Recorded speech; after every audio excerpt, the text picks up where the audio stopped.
secrets. So we know that when criminals commit crimes and they're allowed to I guess continue, right? No one's been arrested to a great extent that I know of at all for the last pandemic, COVID. All right, so the people that committed those crimes against humanity are still out there. So what do criminals do? Criminals do criminal things. They continue to commit crimes if they're allowed to. So the people that basically committed the crimes against humanity with COVID are still out there, right? If you guys see those little flickering things out there, that's to keep the woodpeckers away, and it's not working because I can hear them like pecking on the side of the house. So we'll probably move those because those are a little bit irritating for the view. All right, so what's going on now? So I guess the hantavirus, everybody's like paying attention to it, and then it kind of died out. There's still some stuff that's going on with that, but it takes eight weeks for someone, up to 8 weeks for someone to get any symptoms from it. So it could still be something. We want to believe that these guys are just trying to create something out of nothing, but I wouldn't pin my hopes on that. You have to be very aware when I'm in combat. If I haven't been fired on for a while, I don't go, well, I guess it's okay. Or if I see somebody setting up to fire on me, they don't fire on me, I was like, well, I guess it's okay. They're not firing at me. So that's kind of the way we're in a war, guys. And there are criminals, there are combatants out there that want to do us harm. So you have to keep your. I know it's very, very tough. You just want all that to go away, but we have to keep revealing, and that's what we're going to do on the show. Now with the new one, possibly because they're bringing Ebola again. They say at least 6 Americans in Congo exposed to Ebola virus strain with 25 to 50% death rate. Right. Same thing with the Andes hantavirus. Right. So it has a very high death rate. So if it does catch traction, it could be, a very, very bad thing. So there it is. Democratic Republic of Congo. So all the other republics around it are isolating, or basically, making sure that people that come into their countries are checked. All right. I don't know. All right. So we'll see.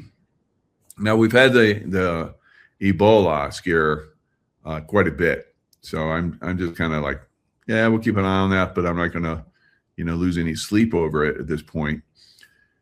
But again, if you have criminals out there that have committed crimes in the past, you have to be observant, and that's what we're looking at for possibly this one, right? So possibly, another problem that could be coming up. It stands to reason that if they do get away with doing this again, which they may not be able to do, because it takes a lot of coordination on their part, a lot of money on their part. They're kind of down to the wire.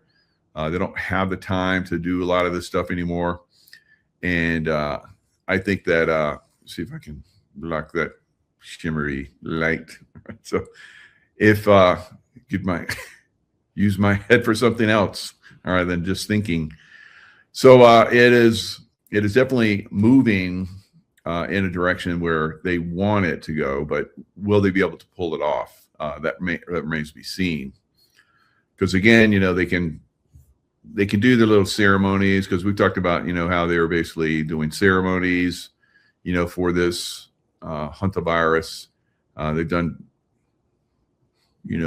ship stuff on, like Madonna had a black dress with a sailing ship on her head, and then economic magazines, The Economist had a blue and white ship that looked almost identical to this ship that was sailing at the hantavirus.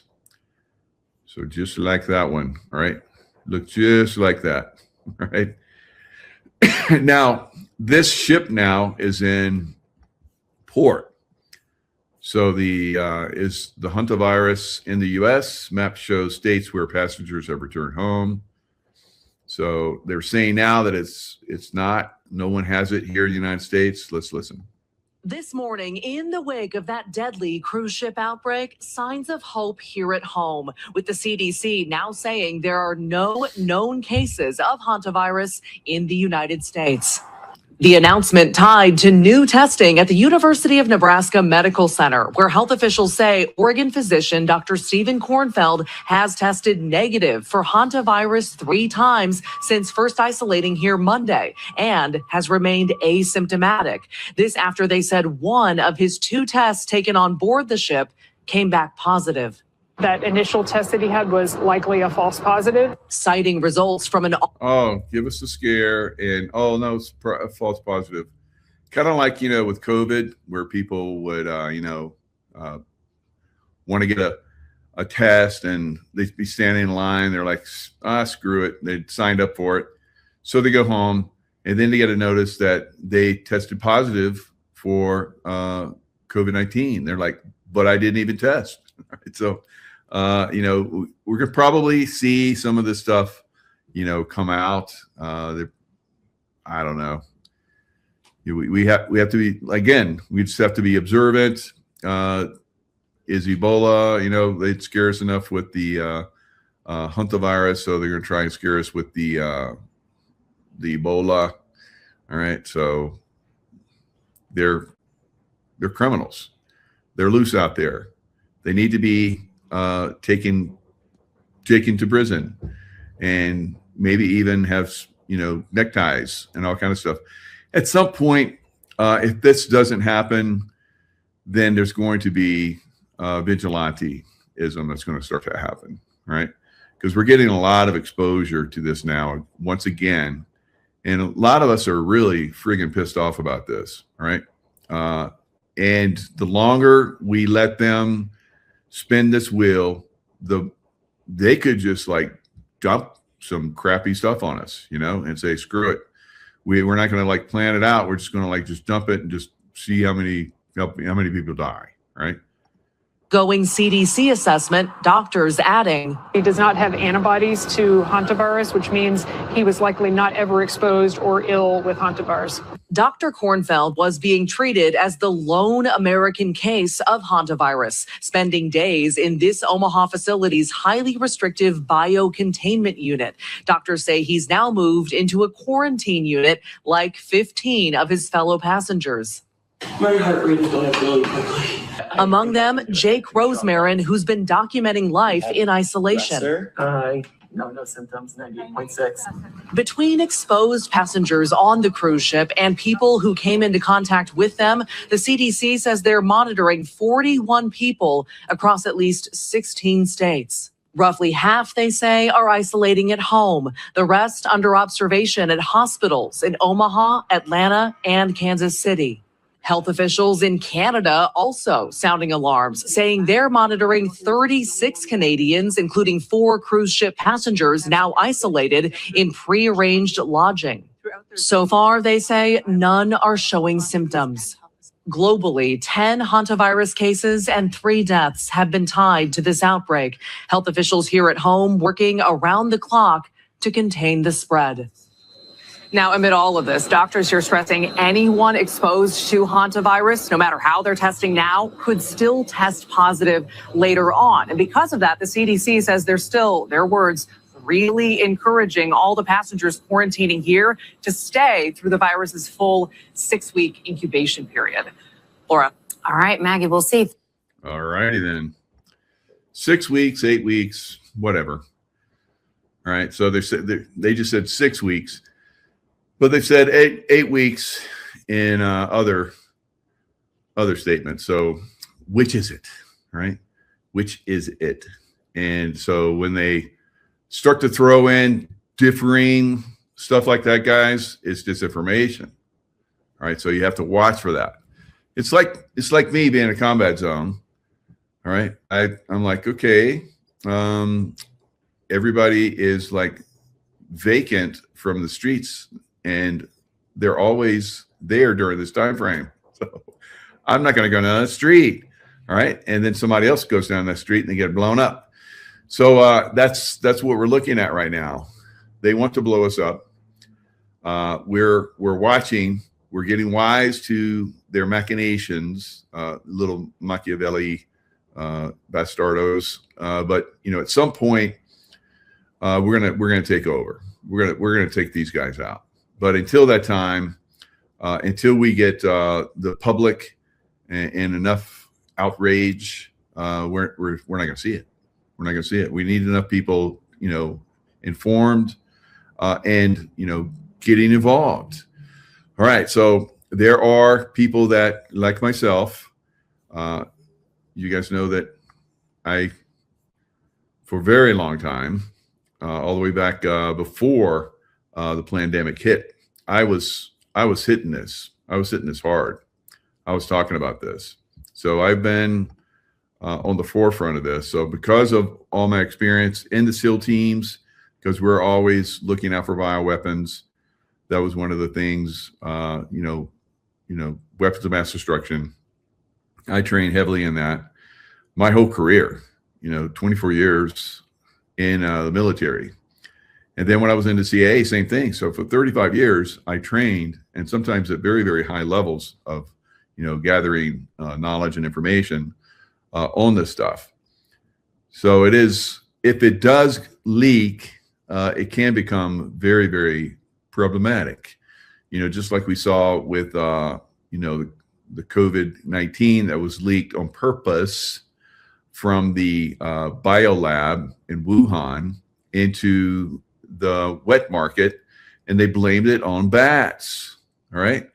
So people eating bats, remember that? So in those wet markets, the Chinese wet markets, they have all kind of exotic animals. And there was a bat that was infected. Somebody ate, and then he spread it, and it spread and spread and spread and spread and spread. It's bullshit. All right. So I said it from the beginning. So I'm an expert in this field, and then eventually other doctors that are experts in the field said the same thing, and they suppressed it for years and years and years. And then the CIA came out. The CIA, okay, trusted source, comes out and says, yeah, it came from Wuhan. That's what we think. That's okay. Good job. Good job. All right. So here is a very, very good film, We Failed. You can find this in Flash Lights. And there's like a little, I'll show you in a minute, but there's a .com site or whatever. You can go and check this out. This is Kimberly Overton. She just blew it up.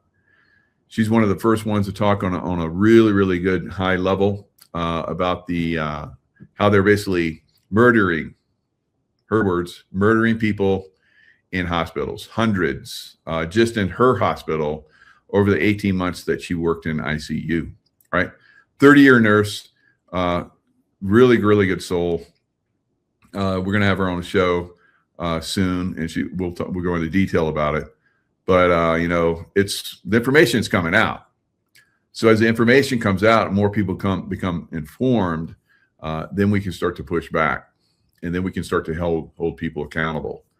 All right, so I'm gonna play just a really small clip from that. Really, really good interview, Flashlights podcast.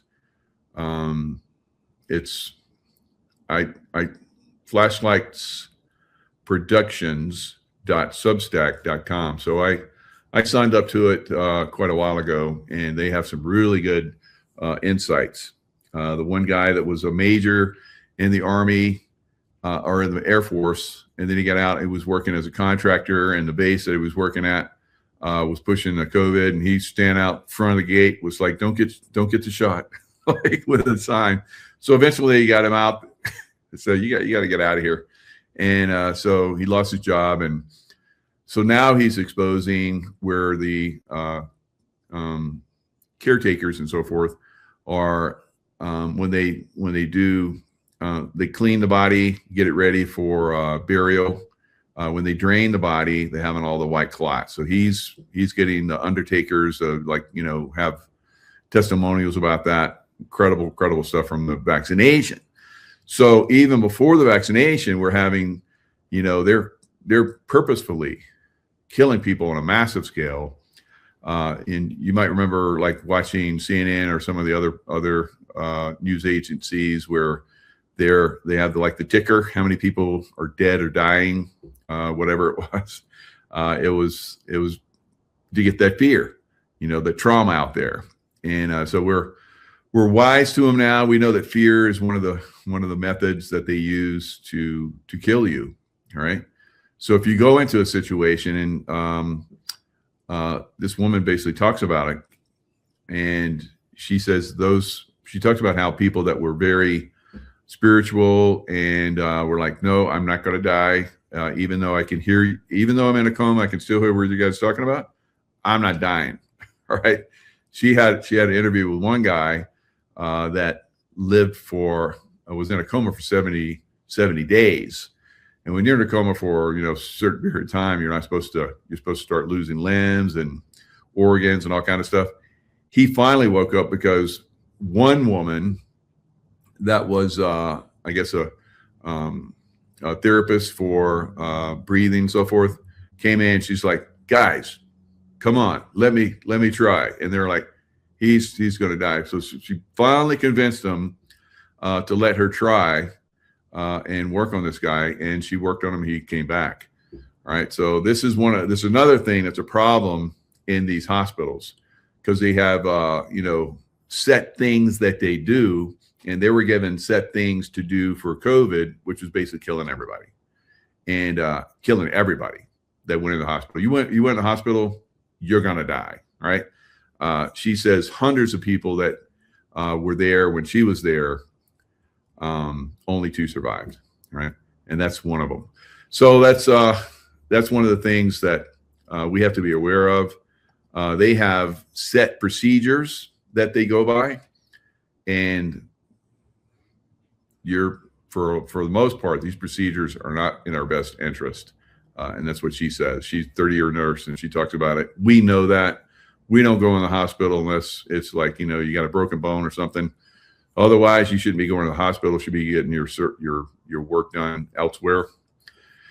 That's my opinion. Of course, some people have had great results in hospitals, so I can't completely say don't go to the hospital. You have to use your own best judgment, your own intuition.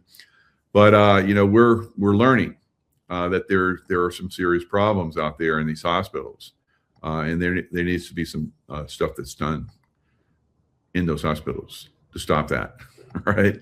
So here is Kimberly Overton being interviewed, and just a short little clip. I'm gonna share with you guys. The whole thing is fantastic. And at least talk to the patient and examine the patients. That did not That happen. means that the doctors, or at least most of the doctors, at least in your hospital, must have bought into this. Oh, yes. They really did. And I remember fighting with a doctor at the bedside. It was a pulmonologist. And there was a patient, and he was complaining. He said, we have to push this early intubation. That's the key. And I was fighting with him. I said, no, it's not. I said, early treatment is what we need to be pushing for, because we had ivermectin, we had hydroxychloroquine that we were seeing incredible results for. And these are medications that have been around for decades, more than 3 decades, higher safety profile than an aspirin or a Tylenol. And we're completely demonizing that, calling them horse paste, and just not allowing for these potentially life-saving medications for our patients. And that was, one of the fights that I had. Of course, they don't want to listen to any of that, though. So I lost channel after channel after channel after channel trying to sneak that information in there. And then we were telling people, you got to get in the hospital. You got to get some ivermectin into your husband or, loved one, so they'll survive. And a lot of people did. A lot of people were sneaking into hospitals, begging to go in and visit because they weren't letting people come in and visit. But if you pressed, then you were able to get in because you had to become a patient advocate for your loved one. So this is a key, patient advocacy. If you're ever going to the hospital, make sure you get in writing what you can and cannot, or you want the doctors to do and not to do. All right, so there's lots of companies. I've had some of them on my show before. They're doing patient advocacy before you go into a hospital. So you really, really need to do that. Otherwise, you can go into a hospital and they're like, oh, you haven't got the COVID shot, and they'll give it to you, right? Or you haven't had this, or you haven't had that, or they'll start pin cushioning you and give you services and treatments and so forth that you do not want, but they'll start dishing it out. So and they were also having people write to suscitate, bring back. So they were signing away. Yep, if looks like I'm not going to make it, and everything shuts down, don't try to resuscitate me. All right, so they're trying to get a lot of patients and or relatives to sign these statements so that they could. She talks about in this video how they were in some hospitals, they were getting up to $500,000 if you got COVID and then they started the treatments on you. $500,000. And I'm going to talk about a little bit more where people that were in some of these hospitals said that they were like building new wings and all kind of crazy stuff in some of these new hospitals and all kind of stuff after COVID, guys, because they killed a lot of people in these hospitals. So were ivermectin and hydroxychloroquine used at all in the beginning at your hospital? Not at my hospital. No, they never used it. Well, hydroxychloroquine and Plaquenil is a common medication that's used for other indications, and we've used it for sure, but not specifically for COVID. What was interesting was that for COVID, they started saying medications like ibuprofen. That's your like go-to anti-inflammatory for everything. And they would say it was contraindicated in COVID patients. There was no science, no data to back that up, but they just said it was contraindicated. And it was as if they were just having these patients come in with this virus and we were doing absolutely nothing to mitigate the damage. That's what we do with viral infections is we mitigate the damage. We lessen the inflammation. We use steroids. We use anti-inflammatories and we mitigate damage, but none of that was happening. Okay. So that's, amazing. So first of all, ibuprofen, they said it was contraindicated. Yeah. Or the doctor said that. But couldn't give us any data or reason why. So yeah, when you asked, so the doctor says, "Oh no, Kimberly, you can't give this patient ibuprofen against inflammation," and you would say, "Well, why not? We always." Now, what's incredible? This interviewer, she's doing an excellent job all the way through. I mean, you could probably take this if you had a loved one that was, you feel was unfairly treated, right? In a hospital to the point where they went away, they died. You could probably use this interview because it's so well done, and use it as part of your defense. So what would the doctor say? That's the protocol. That was all they would ever say. That is the protocol. So they can't all the way from somewhere, no one knew where. These protocols came down. And they came down to health officials in states. Then they went to the CEOs of major hospital conglomerates. And then they came down to the CEOs of individual hospitals. So these were protocols. And there's protocols for, all kinds of different diseases and so forth. They do the same thing. And if they don't get good results, which they did not get good results from their protocols with COVID, you would think that they start using a little common sense and start to do some other things, but they did not. They were held to protocols, and these protocols were murdering people on a massive scale all across the country and the world. Yeah. So is that a typical answer is that a typical answer? I mean, not for COVID, but for other illnesses as well? It is. Yeah. They very, very rarely will deviate from any type of protocol. Oh my God. Yeah. So that was not out of the ordinary to hear. No, it doesn't make any sense, but don't you worry. And we can close this discussion right here and now because that's the protocol. That was the only answer I ever got. That's the protocol. And I would ask, but that doesn't make any sense. And you know what? Where is your critical thinking? They just. Oh, you said that to them? Yeah, I don't care. They must have loved you. Oh, they couldn't stand me, but I don't care. It's my job as a nurse is to protect my patients and to do what's best for them. And if something doesn't make sense, I'm asking a question. I really fear the nurses, especially the newer or younger nurses who they don't feel like they're educated enough or informed enough to ask questions of a physician. But I can tell you, and your audience would probably be frightened if they knew how many times a nurse has to question a physician order. And if they didn't question that order, that the patient probably would have died. Wow. So how many times? Too many times to count, to be completely honest with you. It happens all the time.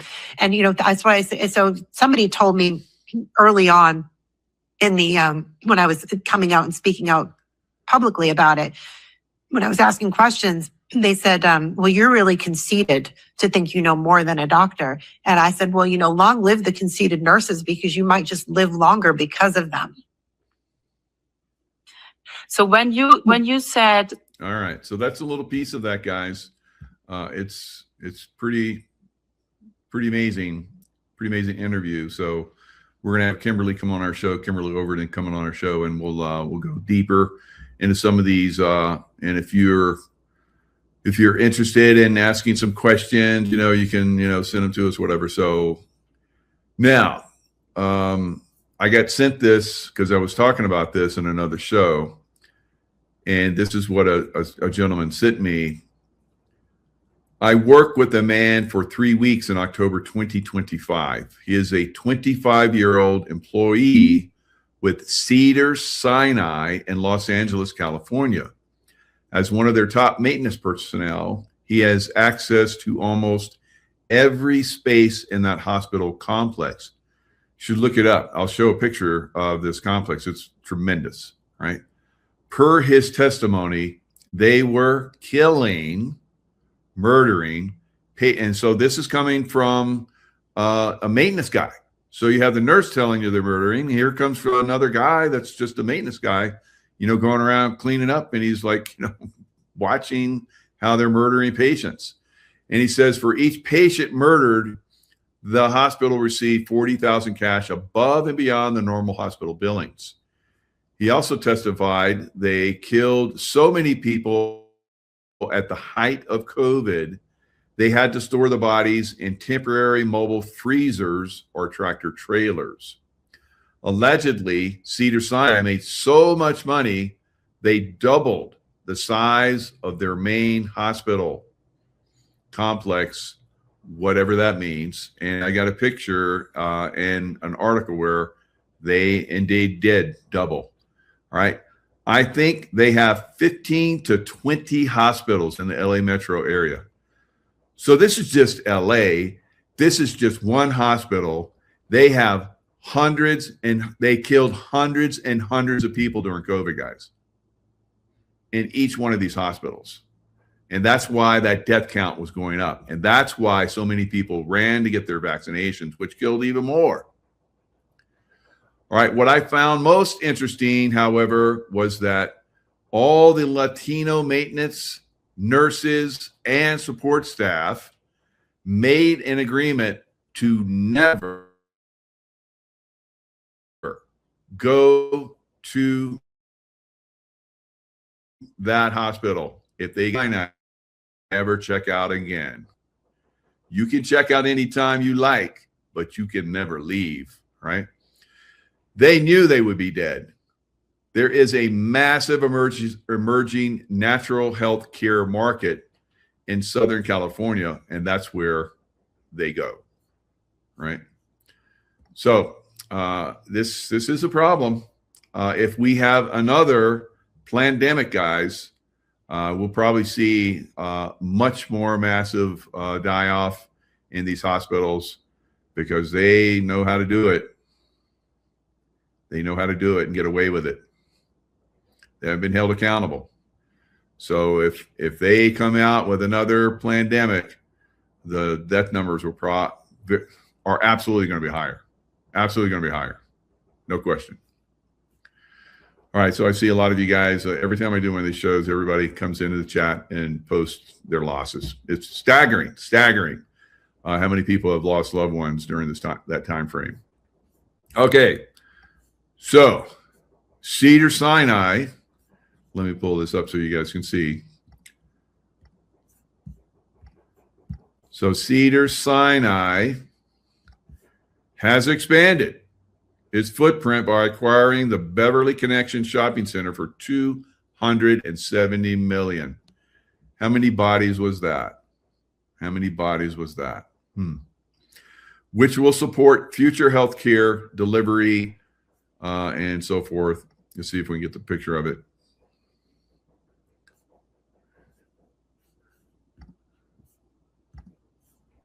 No, I guess not. They want me to leave some information, so screw you. All right, so I think I had it. Nope.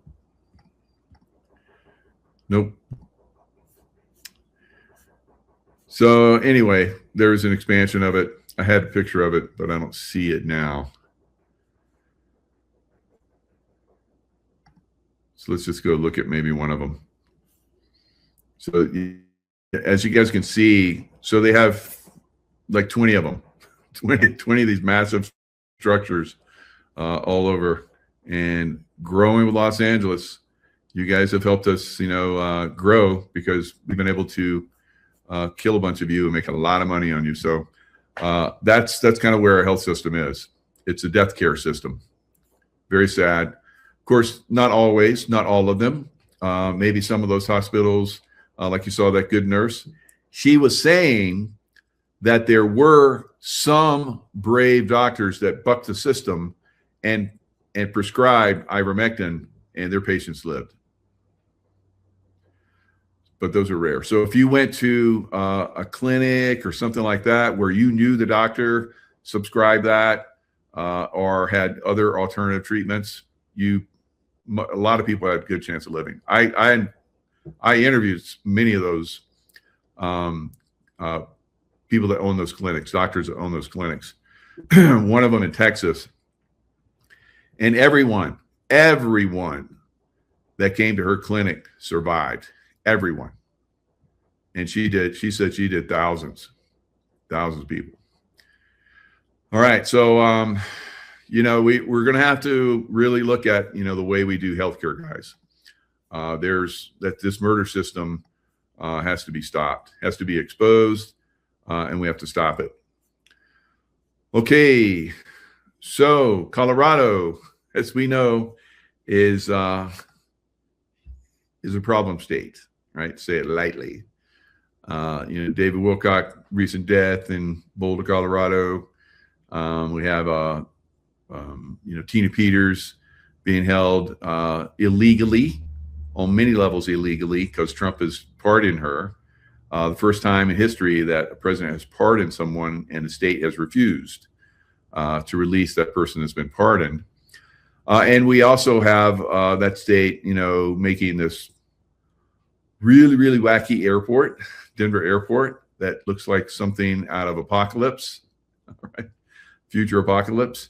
And where's her clinic? I don't remember. It's been a long time, Katie, but and she's been on my show. I could probably look it up, but not right now. So anyway, we have many people out there that are doing the right thing, but politicians, they're not among them. Right? That's not, and of course, doctors and nurses that are corrupt. So Lauren Boebert, she has drawn the wrath of Donald Trump. He says, is anyone interested in running against weak-minded Lauren Boebert in Colorado's 4th congressional district? Trump posted to Truth Social on Saturday.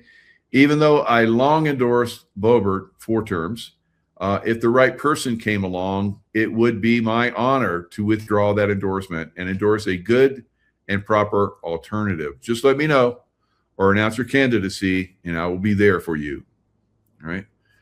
So he's really pissed off because he says, Lauren moved to the district when it became obvious that she couldn't win in her original congressional district, the 3rd, a carpetbagger. Indeed, Boebert is campaigning for the worst Republican congressman in the history of our country, Thomas Massie. So Thomas Massie has gone against Trump on a lot of different things.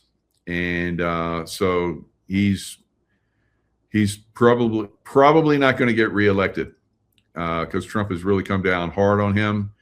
And a former Navy SEAL officer that I used to work with is running and is right now. Now, Thomas Massie, I think he won the last time. He was up by 40 points. So this former Navy SEAL, Ed Gowrain, who's running against him, is from Kentucky. His family has a farm. I guess he's like 4th or 5th generation. After he left the SEAL teams after 20 years, he went back and started working the family farm. Got disgusted with Kentucky, politics, and has been running for office. Looking like he's going to get it because President Trump is backing him, and I'll talk about that in a minute. But anyway, he says, worst congressman in the history of our country, Thomas Massie of the great Commonwealth of Kentucky, and anybody who can be that dumb deserves a good primary fight. Even though I long ago endorsed Boebert, if the right person came along, I'll back them. So Boebert shot back quickly on X. Yes, I saw the president's post. No, I'm not mad or offended. I knew the risk when I agreed to stand by my friend, Thomas Massie. I was and will be America first, America always, and MAGA. Yeah. Let's look at your bank account. Let's see how many millions you have. Because we know Marjorie Taylor Greene said the same bullshit. And then once she resigned, she sold her house and was out of her country. Now she's down in Costa Rica, right? So ran with the money. So what bad things we're going to find out about her, right? How did she make that money? Did she give away information? She treasonous? Remains to be seen. So I called out Marjorie Taylor Greene years and years ago, right? And it's not popular to call people out, because especially when a lot of you like them, right? But it just takes a little time, right? Just like all those people that got away with murder during COVID, just takes a little time, right? So we'll see. We're going to see. Now, Jared Polis, we're going to see about him too, I believe, a Colorado governor that has basically also gone against President Trump. Let's see how that's going to work out for him. It's like everybody that's gone against President Trump has met a very bad fate, right? Or have proven themselves to be extremely bad. All right. So I think that's where we're going to see a lot of this going forward. President Trump is exposing a lot of different things. And as time goes on, we're going to see. We're going to see who's been naughty and who's been nice. And most of them have been very naughty. Most of them. All right. So the stock market, not looking so good. It's been pulling back quite a bit. And not just on Friday here in America, and today has it been pulling back pretty, I won't say significantly. The NASDAQ is down pretty significantly. Silver got a little, got pushed down a little bit. That's usually what happens when there's a pretty significant sell-off in the stock market. Those people that have a lot of stocks have silver and gold as a backup in case things go bad. They have to cover their positions because they're extended, and so they'll sell silver and gold and that drives the price down initially. All right, always initially, and then once that first wave of selling is done, first or two waves of selling, the weak hands are the hands that have to, like, cover their positions. Maybe they're extended. They got lots of credit or whatever, which they've bought lots of shares on. So they have to cover that stuff. All right. So what else is going on around the world when it comes to stock markets? All right. So India has been crashing. India has been crashing. Their stock market has been crashing pretty significantly. And today was no different. Indian equity markets faced heavy selling pressure on Monday as risk sentiment meaning margin and debt and so forth, that's risk, right? Weakened. The sentiment weakened, so they had to sell again gold and silver to cover their positions, which they were overextended in. So it fell over 1,000 points. Over 1,000 points. The slump wiped out close to a lot in Indian stock markets. All right. So global cues drive stock market crash today across equities. The sell-off did not spare broader indices, both the Nifty mid-cap. This is India's stock market. So why does it matter that India is selling off? Because that's the way it happens. It starts in a little podunk area of the world, and then it spreads. So sentiment took a further hit in Asia. The Nikkei, I call it Nikkei, dropped about 1%, while Hong Kong Hang Seng index lost more than 1%. China's Shanghai Composite, traded slightly lower. And South Korea's Kospi managed modest gains, but not for long. All right. So looks like there's an undercurrent of selling around the world. Of course, the Strait of Hormuz and the price of oil skyrocketing around the world. Not as much here in America. Pretty much everywhere else is up well over 100%. Here in America, it's up 51%, right? But everywhere else, if they can get it, right? So Australia, I think, has been rationing quite a bit. I think Singapore has been rationing. Probably some other areas are rationing. But you're going to see more of these problems in other areas, the weaker areas of the world, like Turkey. So Turkey's gold sales, again, they have to cover the biggest ever plunge in foreign reserves, biggest ever, right? So I'll just show you the line. It's a good little plunge, right? Now our bonds, which are much bigger than the stock market, are getting slaughtered, and that's been going on for quite a bit. The 10-year is really taking a hit. So see that line? That's quite a plunge. All right. Here's a plunge back over here. What was that? That was back in 2023. Then it came back, and now it's like that's a super steep downturn. All right. So gold reserves. Bye-bye. All right. Boom. A major energy importer, Turkey has been hit hard by higher oil and gas prices caused by the effective closing of the Strait of Hormuz and the resulting disruption to world supply. So as that the length of the Strait of Hormuz being closed starts to lengthen, then we're going to start to see some really, really tough times for some of these economies. And eventually it will come back and bite us. That's the way it works. All right. So just heads up out there. I said the stock market way back when everybody probably wasn't believing it would reach new all-time highs, and it absolutely did. It crushed all the indices, crushed super all-time highs. But I said, what? Don't go in there and buy that crypto. All right. And it looked like it was going to take off. I was like, am I going to be proven wrong? No. All right. So it pulled back pretty significantly. Now, could it still go up? Of course it can. Anything can happen. Pigs could fly, and lots of other things. Now, I know a lot of you guys are like, you're like, why do you bash crypto? Haven't you invested in it before in the past? Yeah, I speculate in it. Right? I don't invest in it because I can see the patterns. It goes up, it goes down. Before it goes up, I get in.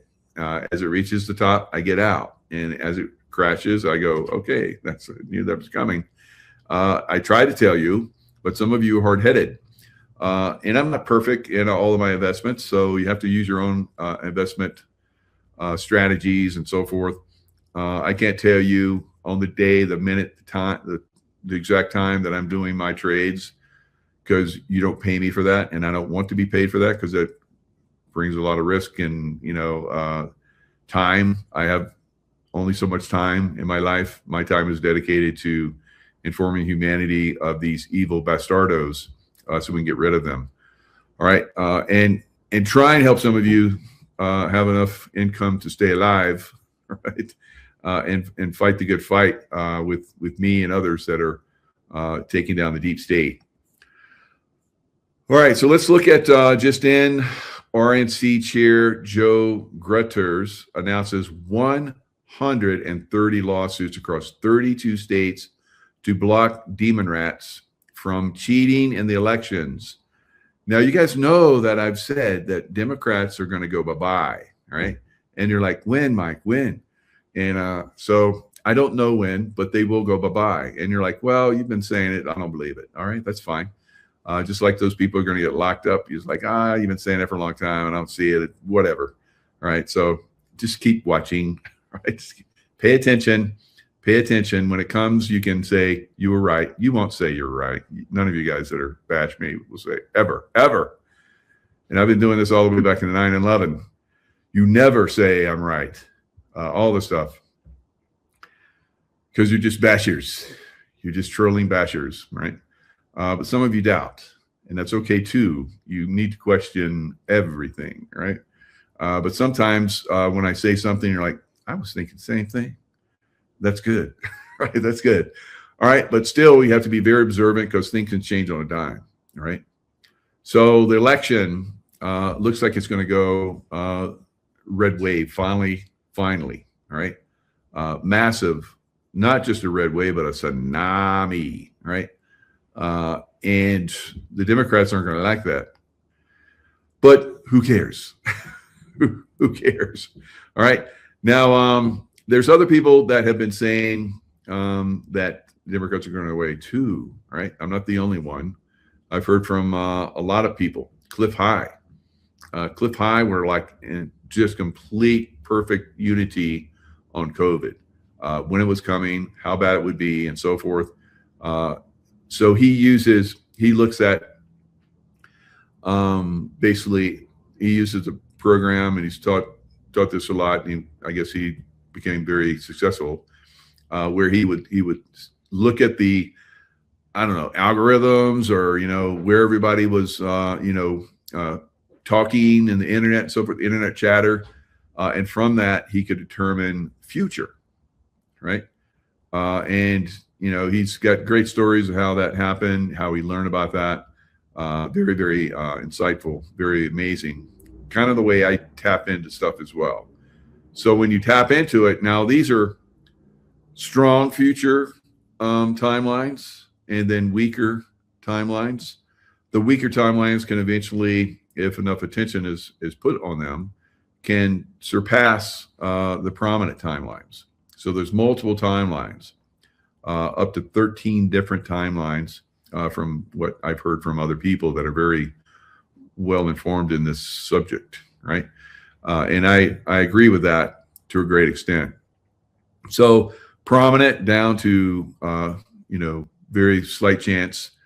And, we've seen horses at the Kentucky Derby come from behind and pass. So never discount anything that's on a timeline, regardless of, kind of like what I keep trying to keep you guys observant about, the next potential timeline of a pandemic, right? So I think they're very strong, but they can be, of course, minimized. And of course, through our actions and our consciousness, our prayers, we can minimize something that is very strong, right? I think the reason why we had so many people live, during the last pandemic here in America is because a lot of prayer and a lot of that love vibration stuff. It's very, very effective. All right, so let's play this one little clip. I think we're moving. It's herky jerky. It's gonna. Now you don't want to give your enemies an idea of how you're trying to ambush them, right? You just want to ambush them. They're like, oh shit, and so there are things I believe that are planned that will come out last minute so that they can't respond. All right. So a lot of people are like, well, why doesn't President Trump start sending out the National Guard and start to clean it up now? That would give away your ambush, right? So at some point, I believe this is coming, but we're moving, we're squeezing, we're tightening the noose, we're squeezing the baddies. They're not able to move and wiggle and, do their evil plans like they used to. And things are, coming around really good. So let's listen to this gentleman, and he's got some good insights. Well, listen, the president, when he asked me to take this position, he said we got to make sure our elections are safe and secure. We have to continue to build on the success that Laura Trump and Michael Wiley built in the 2024 cycle. And yes, the Democrats are trying to cheat every single day. That's why we have to have 130 lawsuits. They're at war with us, right? They're evil bastards and bastardos and bastardettes, right? So we know they're going to cheat. They've proven themselves to be cheaters. They're criminals, right? And they haven't been arrested yet. So they're going to cheat. And so we have to start to plan for that and get set up to stop the steal, stop these thieves, stop these criminals, right? And then at some point, we can start to hold them accountable and make them go bye-bye, right?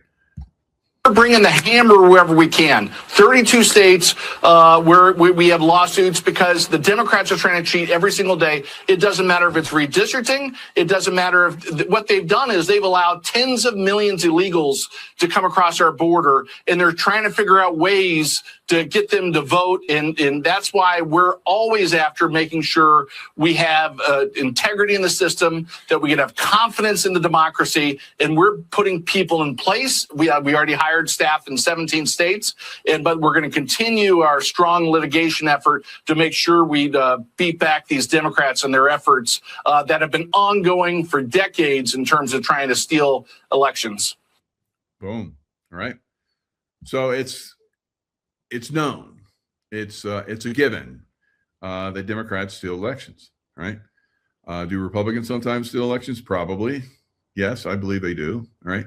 But the Democrats, they have to steal elections because they need to be in a position to promote COVID, right? Remember how they promoted COVID in all those states that were blue? Bad, right? So they need to be in position. You can't, like Juan O'Savin said on my show last night, they were put in position so they could do the fraud, they being the Democrats, right? They were selected, they were put in those positions, and then they allowed the fraud to happen. So we have to stop the fraud. We have to stop the steals. 2020, it's not over yet.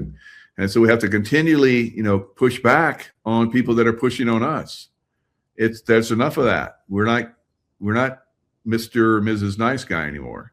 We're like, throat chopping and, smashing heads, in some cases, chopping them off. So, it's brutal out there, right? It's not on a physical level that way, but on a psychological, emotional, etheric, spiritual level, it is definitely savage warfare going on right now. All right. I can tell you. And I know a lot of you can tell me too. So wood chipper time. That's right. All right. So settle that one. All right. Next. Come on up. Oh, you stole election too. All right. Who else? You start going to and they're like, there's consequences for cheating. That hasn't happened for decades. Yeah. You want to cheat? No. Okay. Then your party goes away, right? Well, yeah, that's the only way we're here. Okay. So bye-bye. It's that easy. Right. All right. So here's that. Let me show that link. Add it further down on my my list of things to show. Here's a link to Kimberly and the appalling complicity of American hospital administrators. So it's flashlightsproductions.substack.com. And a year is like, I think, $50. So the information in here is fantastic. And here is Tom Haviland that I had on my show, Microclots in Everyone's Blood, how the perpetrators use science censorship to protect themselves. So all the information that's coming out, with all these great people, how the FDA lied to American people about COVID-19 clinical trials. The information, there's so many cracks in the dam that this dam is about ready to blow apart on these guys, demon rats and all the COVID plandemic makers. Yeah, all of them about ready to go bye-bye. All right. So Jean Boudin, more than 250,000 excess renal failure deaths since 2020. What could that be from? FDA's fraudulent BLA approval of Pfizer's and Moderna's COVID shots. So all these great people, vanished study. They took it away because it was very bad for them. It made them look really bad. Vanished study finds synthetic mRNA from the Pfizer shots, in placentas of vaccinated and unvaccinated women. The link is gone. The paper has been pulled, but there's no information about it. Nothing. It's just gone. Although somebody made a quick copy and is talking about it. Deadly hospital protocols cause almost 20% excess deaths in 2020. Jean Boudin. So amazing. I mean, look at all these articles. This stuff is not being hidden anymore. It is out there. You just have to do a little diggy, and you get wiggy, right? You get pissed off, right? You get wigged out. All right. So, but we have to stay cool. You have to stay focused. If you lose your cool, you get angry, then you can be vulnerable, right? Because the first time I went angry mode at a demon that was attached to someone that was causing the terrorist attacks, that's when Archangel Michael came in and said, oh, so you want to go back and you think you're doing a good job? You want to go back in? All right, I'm going to send you back. Put me back in my body, back in time, back in my body, and here I am. All right. So a lot of us have been, coming out with really good information as far as like fighting these evil people. And one of them, let me see if I can pull this up. Yeah, here it is. So this is pretty cool. So this woman did what I was doing. All right, let me show the screen. So she was in combat, possibly even the same time that I was there.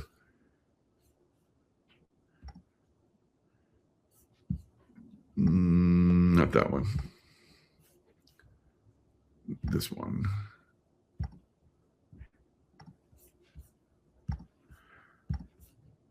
All right, so let's listen to her comments. This is awesome. because I would pray before all missions. And I'm like, you guys are going to laugh at me, but these prayers are what's keeping us safe. And we had a lot of atheists, people who were Buddhists, and they're like telling me to my face, I don't want to hear your prayers. And I was like, well, I'm still going to pray. And we never got hit. But what's crazy, remember how I talk about that, right? So let's not get hit by any of these pandemics. is that when I got in trouble because I was being a hothead overseas, I got in trouble and I got pulled off the road as a punishment. So I was angry. They got hit every single time by a bomb. I was not with them. And so one day I seen my team leader come up, kind of clapping. I'm like, what's up, man? He was like, hey, can you come back out? We keep getting hit and we need your protection. Whatever you're praying, it's working. I went back out and we were never hit. And as a testament, I was telling him in the back, there's this one mission that really always sticks with me. I was falling asleep at the wheel. I was working 12 hours, sometimes 16-hour days. And I remember driving over a bomb and it did not detonate. What happened is a truck passed me and we usually wave and I waved at them. They went past me, hit the same bomb and blew up and killed 2 of the guys. Y'all, I was wild. I had speakers set up in my trucks. I used to play church music. And they used to be mad at me because I'd be up in there having full-blown Pentecostal black church in my truck, playing music. I have my oil up in there, my anointing oil. I'm like, hey, you gonna get hit, but I ain't finna get hit. And you can not want these prayers all you want, but I guarantee you this, that we ain't getting touched. And we came home with 300 people, nobody died. Because I would pray before all missions. And I'm like, you guys are going to laugh. All right. So it's real. It's real. So I'm not the only one that's talking about it. So it does make a difference, guys. Prayer, sending out the love vibration, surrounding yourself and your family, your home, your car. These are all the things that I would do overseas. And nobody ever got hit. And some people started to, I talked about how people would notice. And they're like, you're doing something, aren't you? Yeah, don't tell anybody though, because they'll give me shit, right? And they're like, okay. And then eventually everybody just started talking about it. It's like, we don't, and they come to me and they're like, we don't understand what you're doing and we don't believe in it. You don't believe in it? So, but keep doing it, right? So, and that's how we beat them, because they're evil. They use fear, they use propaganda, and that doesn't work against those of us that have the light, have the love, right? So that's how we went. All right, keep it up. I know you guys are doing it. And we got to get rid of the people that are, against us. So President Trump is showing us, and a lot of people don't want to believe. So we have Thomas Massey, who is out there causing problems. Kentucky's Representative Massey fights for political survival as primary approaches. All right, so like I said, Ed Gowring, this was, I worked with him at SEAL Team 6. He was one of the young officers at SEAL Team 6 at the time. And then eventually, many years later, my last command, SEAL Team 4, he was the commanding officer. So we got along really well. He was a good guy. So Kentucky, you got to get this guy in there, because Massey is voting against a lot of the stuff we need to get through. So I don't know who's influencing him, and Boebert, and all these other rhinos, but we need to get rid of them. All right, he needs to go bye-bye. So you guys in Kentucky, we got some peeps in Kentucky, so we hope they choose well. They go out and vote. There's a lot of people that believe in these guys, Massey, and they think he's doing the right thing. I don't agree, but everybody has their own opinions. That's fine. But if we're going to win, we have to choose the winners. And President Trump is picking a former Navy SEAL officer that can make a huge difference, not only in Kentucky, but also in Congress, and help us get some stuff through that we really need to get through. All right. So very, very encouraging, the things that are happening, but not so much in California, right? So California, poor California, and the people of California, the demon rats have really gotten in there and really burrowed in hard. So it's going to be tough to get them out. You guys know that Louis Herms can make a difference in California, and a guy like Herms can make a difference all over the country. So not only should you support him in California, but also that ideal around the country in other places that need some good governors really bad. California's track and field farce shows where ideology trumps biology, girls lose. So you got a guy basically that's running against the girls, and the girls are all like taking a picture with him. It's like they're all hugging. It's like, girls, come on. What are you? Who told you that you have to be nice about this? That's probably why they are being nice, because they're told in their schools and their families and so forth that you have to accept this. No, we do not have to accept this. So Riley Gaines, a vocal defender of women's sports, and former Nike executive Jennifer Say amplified the images that spread rapidly across social media, forcing the issue back into national view. California's response remains tone deaf. Governor Gavin Newsom's office, so this is demonic. So the destruction of the family, the destruction of what is beautiful about being a male and a female, this is demonic. This is like we're talking about, a spiritual war. And Gavin Newsom's the head of it. Gavin Newsom's office framed critics as bullies. So trying to shame you. So trying to make you join his team, shame you into joining his team to be a Luciferian and destroy what is, like I said, family and the right to be a beautiful human being, a male and a female.